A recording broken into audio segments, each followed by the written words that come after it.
नीरव, हाय. हाय. कुठे जातोस? हॉस्टेलवर. चल मग एकत्र जाऊया, मी पण तिथेच जाते. चल. काय मग दिवाळीत किती फिल्म्स बघून झाल्या? बऱ्याच बघितल्या. आणि घरून काही फोन वगैरे? नाही. एक घरी कोण कोण असतं रे बाय द वे? माझे मॉम डॅड पुण्याला असतात आणि ताई USA ला.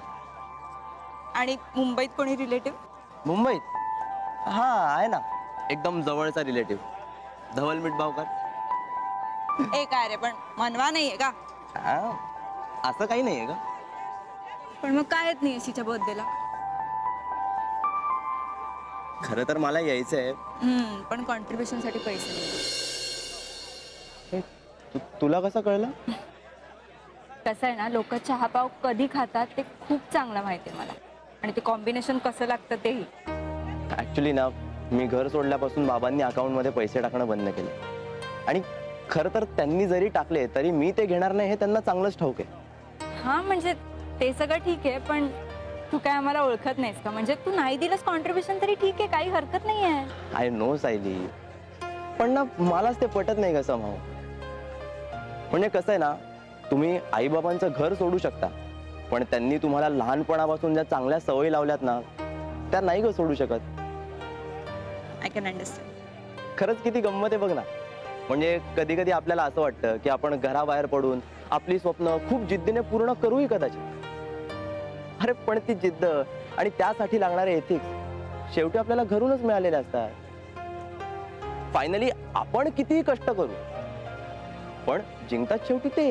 हा, पण जग किती मॉडर्न झालं असलं तरी त्यांनी दिलेली शिकवण अजून आउटडेटेड झालेली नाहीये, हे आपणच सिद्ध करतो ना. सो त्याचं क्रेडिट आहेच आहे आपल्याला. ते पण आहे. नीरव, एक मिनिट. हे काय?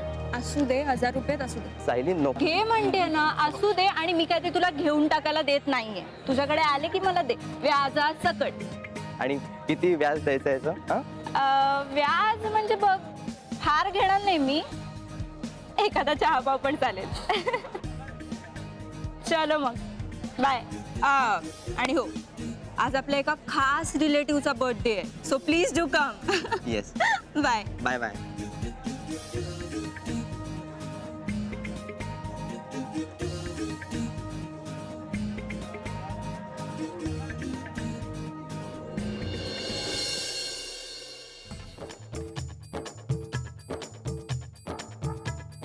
कसे झाले सँडविच?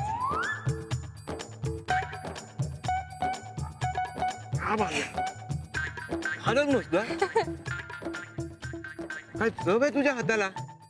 काय चव आहे? घरी आलीस ना, आजीला डब्यात देशील तू. धवल प्लीज, मला माहितीये इतके पण भारी नाही झाले. मला पण माहितीये, मी उगाच तुला एनकरेज करत होतो. धवल सॉरी. बरं घे. खरंच छान झाले आहेत, पण आता नको. आता जेवढं खाल्लं तर मनवाच्या बर्थडेचा केक कोण खाणार? खरंच गाडी शिकायची यार, आणि मी रोज प्रॅक्टिस करते ना प्रॅक्टिस. काय तर प्रॅक्टिस करते, सांग तिला. क्लच वर पाय ठेवते आणि गाडी नुसती भुरभुर भुरभुर भुरभुर. इंडिकेटर लावा म्हणलं तर वायपर लावून ठेवते. गाडीचं स्टेअरिंग तर असं फिरवते जसं काय लहान पोरांची गाडी आहे. बासा,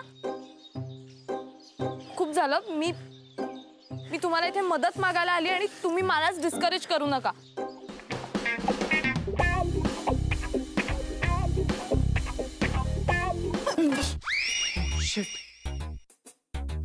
तू पण इथे लपलीयस?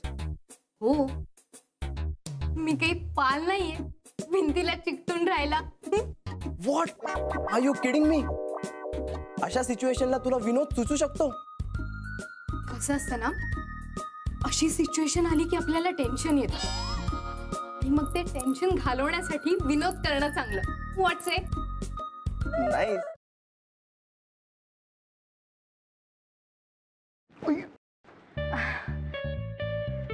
सॉरी. It's okay.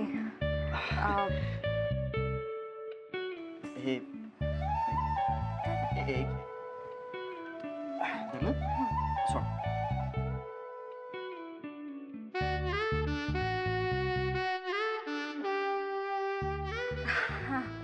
थँक्यू.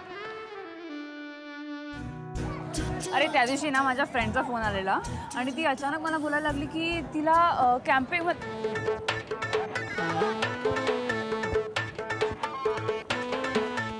काय करतोयस? मी पळतोय. ह्याला पळणं नाही म्हणत, ह्याला जॉगिंग म्हणतात आणि ह्यांनी करून तुझी ढेरी कमी नाही होणार आहे. गपे, ह्याला पळणंच म्हणतात. मी असंच पळतो. तुला पळायचंय तर पळ. अरे पण तू का पळतोयस? अरे आपले मित्र आहेत ना, त्यांना हा? विचारायचंय त्यांची युवागिरी काय आहे. वा, हो चल.